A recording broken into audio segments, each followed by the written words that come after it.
Webs, Arc 1, Cambrian, Chapter 3. It had been 5 days since his passing, and there was only 1 day left before Ben's funeral.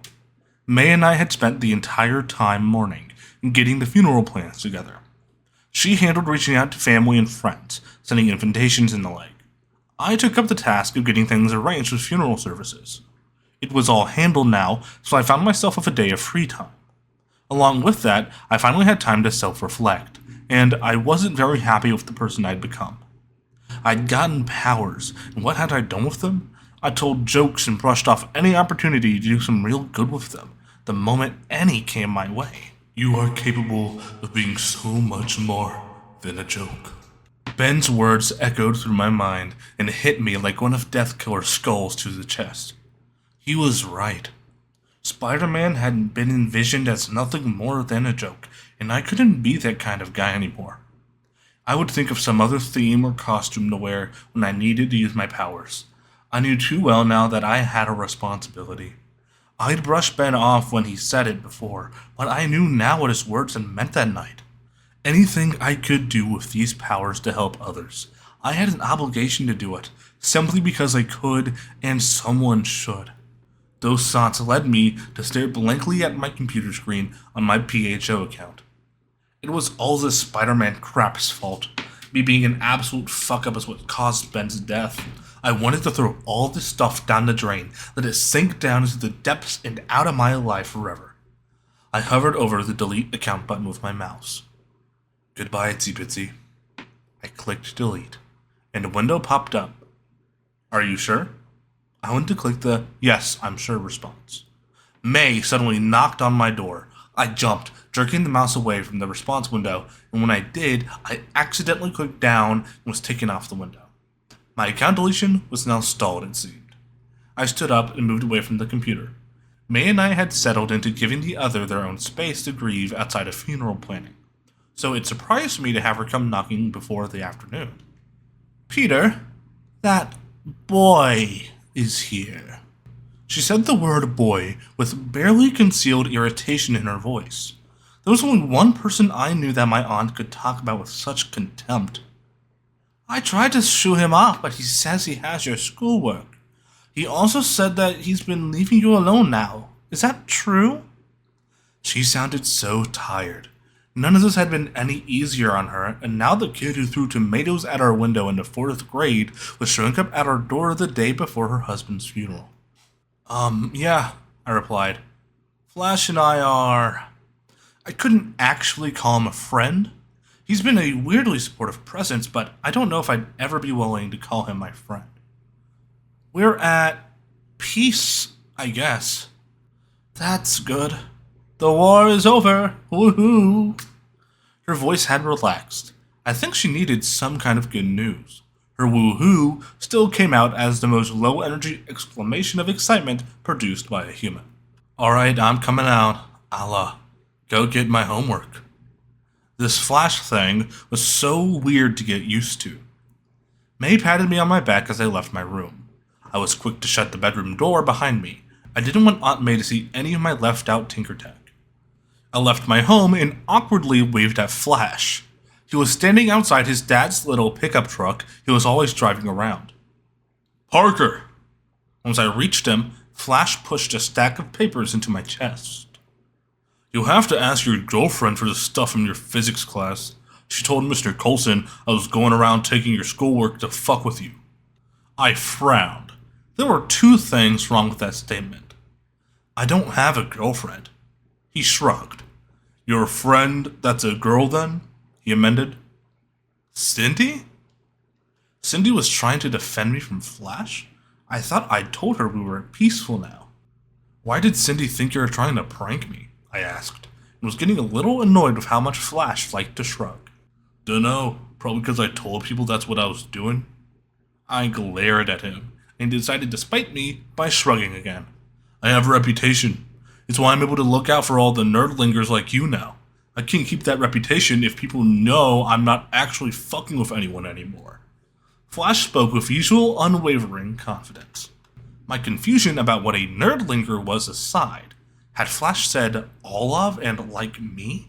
He was doing this kind of thing for other kids as well? That was, Right, I'll call her about it. Try and explain what's up. I awkwardly smiled. Thanks, Flash. You're, a real stand-up guy. Vomit-inducing words, if it was 2 weeks ago. But now it felt like a true statement. Yeah? Thanks, Pete. It's not been easy. He seemed to perk up at that. It wasn't. I was learning that too.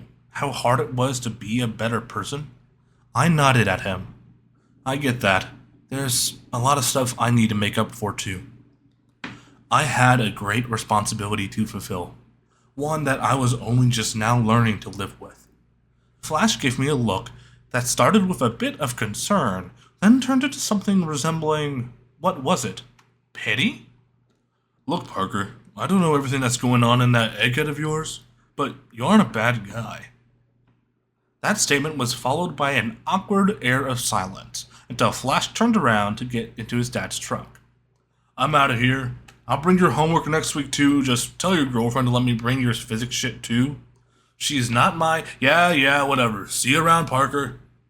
Before I could protest further, he climbed into the truck and turned on that thunderous car engine that somebody was going to have to take a look at some point.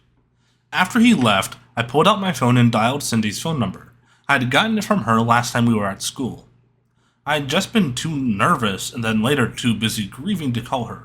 I felt guilty for the ways that butterflies fluttered in my stomach, waiting for her to answer. Life was moving on without Ben here, and it didn't feel right. He won't be there to see my accomplishments anymore. Hello? Cindy answered, her voice wary in response to a phone call from a number she didn't recognize. Hey Cindy, it's me, Peter. Flash told me you had my physics homework. Pete, I'm glad you called. I've been worried about you. She'd been worried about me? Are you okay? Wait, Flash wasn't lying? It seemed like she was going to immediately ask how I was, but her concern was thwarted away by the shock Flash wasn't actually trying to screw me over. For real? I laughed and nodded even though she wouldn't see me over the phone. Yeah, I guess he's the patron saint of nerdlingers now. Nerdlinger? She sounded as lost as I was. It's a Flashism. I'm choosing not to overthink it. She laughed, and I felt like an ass for resenting the way her laugh was making me smile. I'll do the same thing. Hey, Pete. She trailed off and picked back up. How are you holding up? I shook my head, slightly frustrated that I had to answer that. I'd really wanted to tell Cindy the whole truth, just to vent about the stress of the guilt and let her know about all the weight I was placing on my shoulders. I thought if I could tell someone about this responsibility, maybe it would just sit a bit easier, but I barely knew Cindy Moon. She hardly knew me. Just because the two of us had become fast friends didn't mean I could suddenly put something like that on her shoulders. It's hard. May and I are still both just trying to process it, but we're managing. It's a good thing you have each other. I nodded again, and after too long of a pause, I hastily responded. Yeah, it is. Cindy and I talked for a little bit longer. Would it be okay if I stopped by the funeral tomorrow? I might be busy, but as your friend, I want to make an effort to pay respects to you and your family. She sounded a little off to me. It was like she was stepping on eggshells, carefully picking out the best word. I'm not sure if I'd picked up on it if I wasn't so used to her much faster, natural way of talking. Yeah, Cindy, that'd be great. It would be nice to have her there, just for emotional support. I hung up and walked back inside. I made my way back upstairs to my room, sat back down at my computer, and went to finish deleting my account. I noticed that I had a lot of messages from Kid Astronomy. I decided I should read them before I deleted my account. Private message from Shooting Star 10. New message. Hey, Itsy Bitsy, are you okay? You ran off really suddenly. I know I can be a bit much sometimes, so if it was about me, you could say and I wouldn't mind. I really like hanging out with you because you're super cool and I don't want to lose a friend like you. If I can be super honest, it's kind of felt like you're my only friend for a little while. Before we started hanging out, I learned some stuff that made me really, really scared. I couldn't really sleep at night, so I decided to look at PHO. I think Uber and Leet are really funny, but had kind of watched everything that I could get to, and then I found your videos, and you made me laugh so much more than they ever had. Your video where you got in a fight with Death Killer, you just cracked jokes and were so confident, it made me feel like I could do that too. That I didn't have to be scared anymore. When I asked you to collab, I was so relieved you said yes, that you agreed, and you were just as funny and cool in person. I guess I'm just trying to say you're important to me, and I hope you're doing okay, Spider-Man. I read the messages over and over again, taking a long time to process them all. Kid's words were like a beacon of a lighthouse shining through a thick fog. Spider-Man wasn't the problem that I thought he was. As Spider-Man, I'd actually helped someone. Being more than a joke didn't mean I had to stop telling jokes. If the persona I'd created as Spider-Man could inspire a scared little boy to be less afraid, then I had just as much of a responsibility to keep it around as I did to use my powers for good. I still needed to consider the future and how I would use my powers, but having it set in stone for myself that I would still be Spider-Man felt nice. I smiled and quickly typed out a reply to Kid. Itsy Bitsy Spider-Man. I'm okay. You didn't do anything wrong. Thank you for everything you said. Shooting Star 10. No problem. I meant every word. Itsy Bitsy Spider-Man. You're the best nemesis a cape could ask for. The next day came and I was nervous. I had a speech prepared for the funeral and was hoping it would turn out well. I mean, the last time I tried to give a speech, the stage I was standing on got blown up. I already didn't have a good track record. I wore my fancy black suit, which had been a gift from Ben.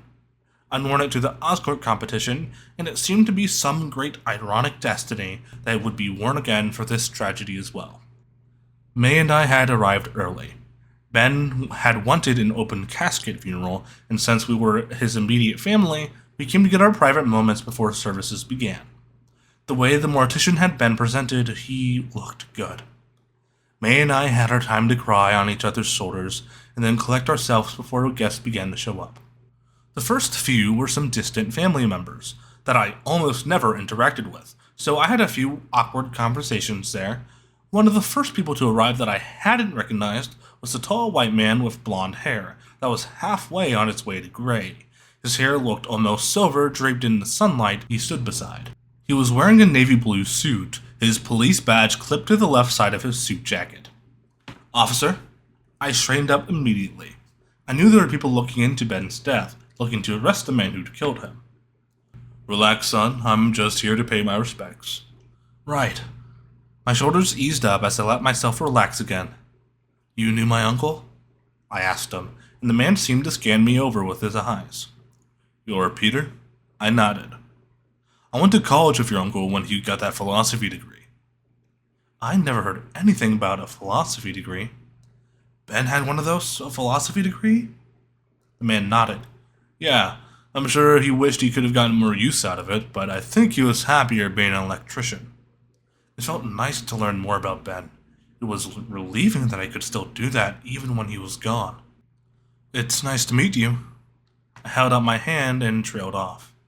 Ah, the man took my hand in a firm shake. Captain George Stacy. I smiled. Nice to meet you, Captain Stacy.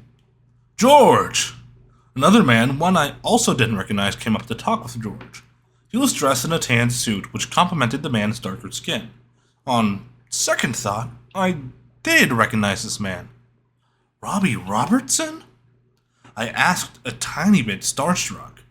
Robbie Robertson was an ace reporter for the Daily Bugle, and something of a local celebrity. The TV news networks and even the rival newspapers had covered the Bugle reporter's brush with the villain's tombstone and Felix Sloop for weeks after it happened. You're famous.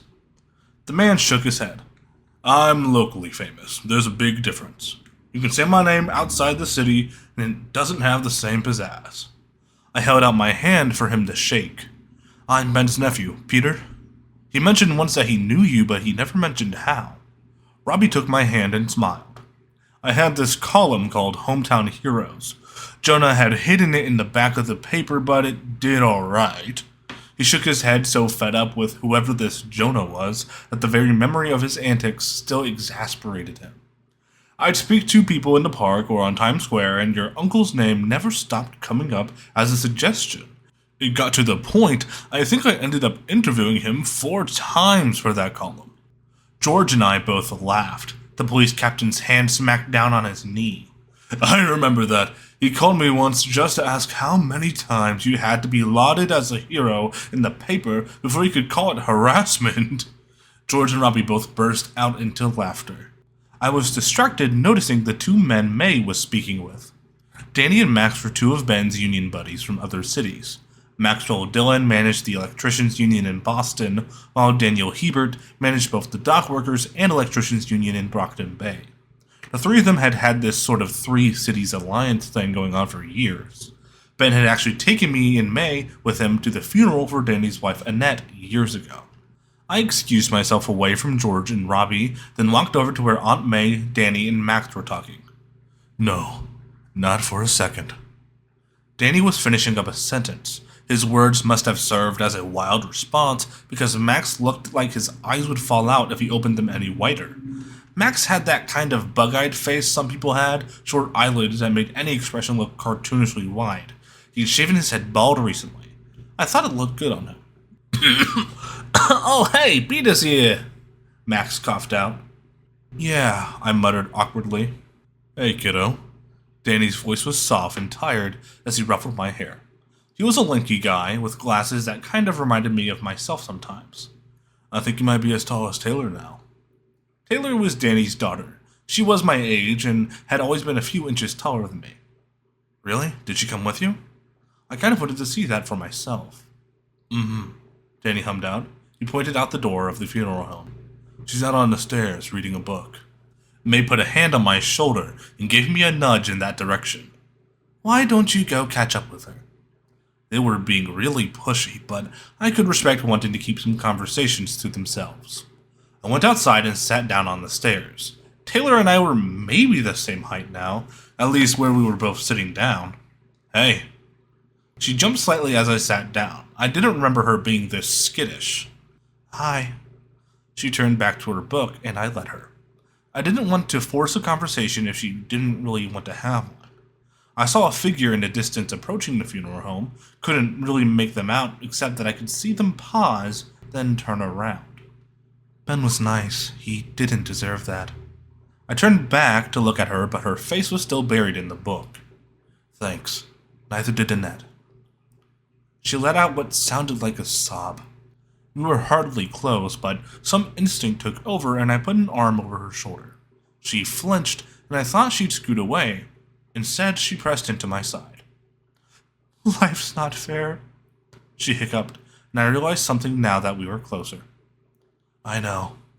You're still like half an inch taller than me.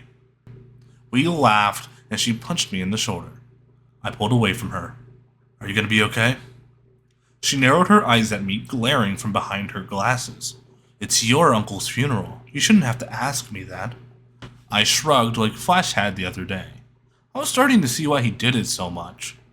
He'd want me to. Taylor smiled. Yeah, I think it will be. Thanks, Pete. I stood back up to walk inside. No problem. I walked back into the funeral home. When I went back inside, there was still an hour and a half before the service itself would begin. I had some time to go over Ben's eulogy. I carefully unfolded the piece of paper I had written it on.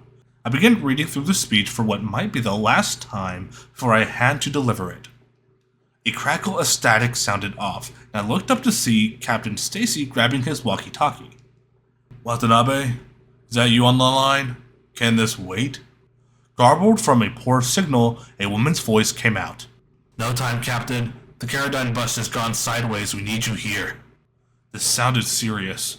It must have been if the captain was getting pulled away from a funeral. I folded my speech back up and slid it into my pocket.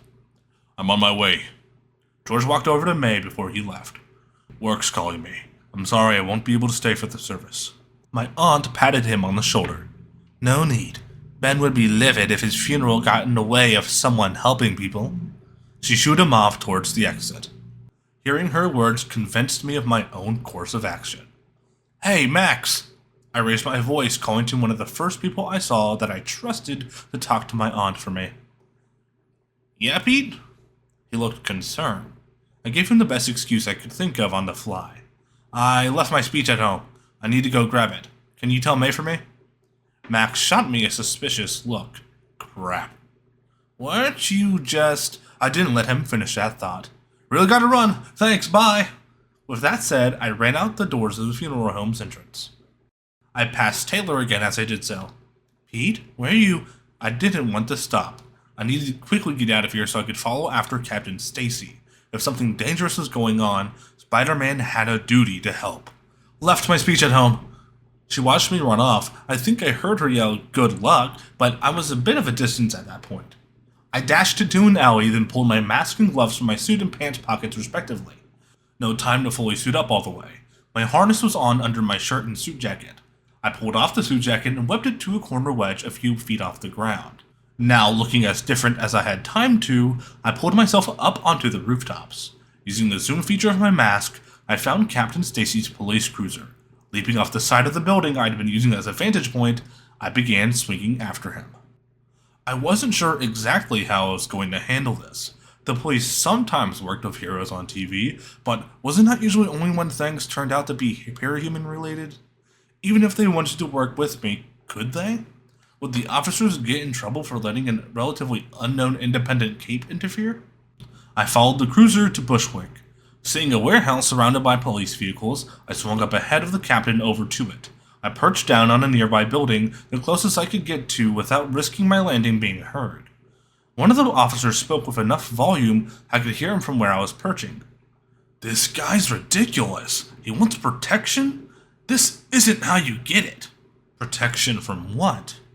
Aware of the attention the sound of any web zips as close to them would garner, I waited for Captain Stacy to pull in. When he finally did, I trusted the noise of the siren and the engine to cover me. I fired a string of web connecting the rooftop I was on and the roof of the warehouse. Carefully, I walked across the impromptu tightrope. My surface tethering made walking a tightrope something I could do fairly easily. Unfortunately, it still scared the hell out of me. I walked over the heads of the NYPD. Despite all of the people that could fly, no one ever looked up anywhere as much as you think they might.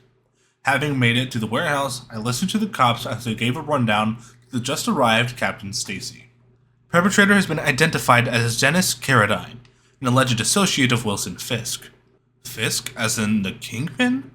He'd been running crime in Queens and a good chunk of Brooklyn for years. At least everyone was pretty confident he did. Evidence, witnesses, and former employees willing to spill the beans had a way of disappearing. Nobody was sure what exactly, but it was commonly accepted the man had some sort of hidden power that let him maintain his control of areas in the city. I'd actually taken a loan from someone who was supposedly part of Kingpin's network. It was when May had been in the hospital for her hip and the insurance hadn't covered her surgery. It was a stupid mistake, which led me to frantically trying to earn the money to pay him back in the same way I'd told Ben I'd gotten the money for the loan, by winning a competition. It had been a mess, but I had done it. At the time, once I'd paid off the loan, I thought I'd never have to think about any of that ever again. How naive. The officer continued. He's taken a hostage, who we've identified as Gloria Davila. Carradine is armed, and we should assume he has every intent to terminate Miss Davila in the event that we do not cooperate with his demands. I had no reason to doubt she was right. I was no negotiator, and if I ran in there, I might just make things worse. I decided I'd just get up and leave. The stinging in the back of my neck told me to do otherwise. Using my tethering ability, I brought myself down onto all fours and crawled down the side of the roof through an empty window. My danger sense was flaring and driving me to action. It hadn't exactly worked this way before now, but I got the sense that Gloria was in immediate danger. Once inside, I made my way to the ceiling. I trusted my tether power a bit more than usual. The connection felt sturdier today. I crept up on Dennis's upside while down. I could see the hostage, and I vaguely recognized her as one of the many homeless people in the city. Carradine looked just like any 2-bit thug wearing the Kingpin's royal purple. He held his gun to Gloria's head. The woman looked so terrified, and I felt horrible for her. Dennis was breathing heavy. Wild eyes, clearly not right in the head. That, coupled with the pressure of being surrounded by police, made him a very dangerous man. He was mere moments away from firing that gun. How should I go about this? I could drop down and try and knock him out, but he could shoot the woman. Try and get the woman away? No, I'm quick, but not faster than a bullet. Then I would need to get rid of the gun in the first place. How could I do that? Jumping down and grabbing it? No, too risky. What tools do I have then? My web shooters were the best option I had, but such a precise shot at this distance? That would be dangerous. Hold on. My danger sense could warn me if I was about to choose the wrong anchor point and hurt myself. Then it should be able to help me aim a shot that shouldn't put me or Gloria in danger. I put the theory to the test, but theory is a lot easier than practice, it would seem. Trying to aim a shot that gave me the least amount of danger tingles was like trying to find a needle in the haystack. It didn't help that since they were constantly moving slightly, I couldn't line up the perfect shot. I closed my eyes. That gun is going to be used to take someone's life. In the past, my inaction got Ben killed, but the difference between that day and today is that I now knew the weight of the responsibility I held. I knew exactly what happens when I do nothing. I opened my eyes and aimed my wrists. There wasn't going to be a perfect moment. There would always be danger when it came to weapons like these. Trusting in my instincts, I shot a web out when I felt a very low amount of danger. When my web made contact, my danger sense flared, and in reaction, I yanked the gun out of Dennis's hand, and the danger sense waned. Hey, Denny, didn't your mother teach you not to play with firearms? The gun now in my hands, I webbed it onto the ceiling and hopped down. The woman, Gloria, ran as soon as the gun was off of her. I hoped she'd be alright. The fuck? He went to swing at me, but was much too slow to fight a guy with danger sense. I leaned out of the way of the blow and got a good look at him. That sweatshirt. His face. This wasn't just any thug. Dennis Carradine was the man who killed my uncle. I recognized him from that day. When he threw a second punch, I grabbed his wrist and pulled him to the right and pushed him back. Hands off! I barked out, and he seemed like he was starting to understand there wasn't going to be a real fight here. Not for him, anyways. Ben Parker, I barked out, surprising myself. Why? I pulled on the collar of his shirt and managed to lift him up off the ground by it ever so slightly. What? The old guy? It wasn't anything personal, man. I know the guy didn't deserve it, but it was him or me. Bullshit. How was it you or him? He was an unarmed man pushing 70. Was he gonna lecture you to death so you decided you had to shoot him? The sirens blared once more outside. The cops had probably gotten to Gloria now that she was out of the building. It ain't like that. I'm not a killer. I'm usually just a muscle, but I had to jump ship. Scorpion's busted out of transport, and when it gets back to the city, it's gonna be open season on anybody still wearing purple. You have to shed innocent blood if you want to be part of the teeth. He came at me, tried to get me to return what I'd taken, and I just took the shot and ran. Scorpion? He was the guy from the Teeth whose breaker form could withstand Legend's blasts. Why the hell is Scorpion going after Kingpin? He was caught by the Protectorate. Dennis shook his head. The PRT raided his home while he was sleeping before he could use his powers. How do you think they knew where to find him? Fisk had sold out the Scorpion? He had sold out a man's lair, and from the way Deathkiller reacted, I think that might have been a bit of a taboo. His story sounded believable, but something was still bugging me about it. I haven't seen anything on the news about Scorpion. I shook Dennis. Why would you? You think they're just gonna tell the public they fucked up? No, they're gonna wait till Scorpion comes up to start shit and stop him after. I heard the loud footsteps of officers approaching, but I needed more information. What makes you think that? Dennis had the guts to shrug at me, so I shook him like an 8-ball. Chill. I think that's just how they handle slippery fuckers like Mac. It's just the way things shake out. Save for in the long run to nab him after he makes a move on Fisk than to risk fighting him where civilians might get hurt. He meant it. This man truly believed the Protectorate would let men like him die. What was that called in ethics? You think they see you all as an acceptable loss? He nodded. Yeah, kid, that's what we are, but not me. I'm gonna live. You hear me? I'm gonna... We were interrupted by cops arriving on the floor we were on. I punched him directly in the face. He went out like a light. Before the officers could fire at me, I leapt up onto the ceiling and made my way out of the warehouse. I could see that one of the officers had draped one of those trauma blankets over the former hostage, Gloria. I hoped she'd be alright. I swung back to Ben's funeral. I took a deep breath before going back in. That was intense. Scorpion was going to kill people. I needed to find either him or where he'd strike and stop him before he has a chance to kill. First, though, I had to mourn. I ended up missing a bulk of the service, but was able to be there before everyone left for the cemetery, and got to be present when Ben's casket was lowered into the ground. May didn't say anything about my disappearance during the ceremony, just put a gentle hand on my shoulder.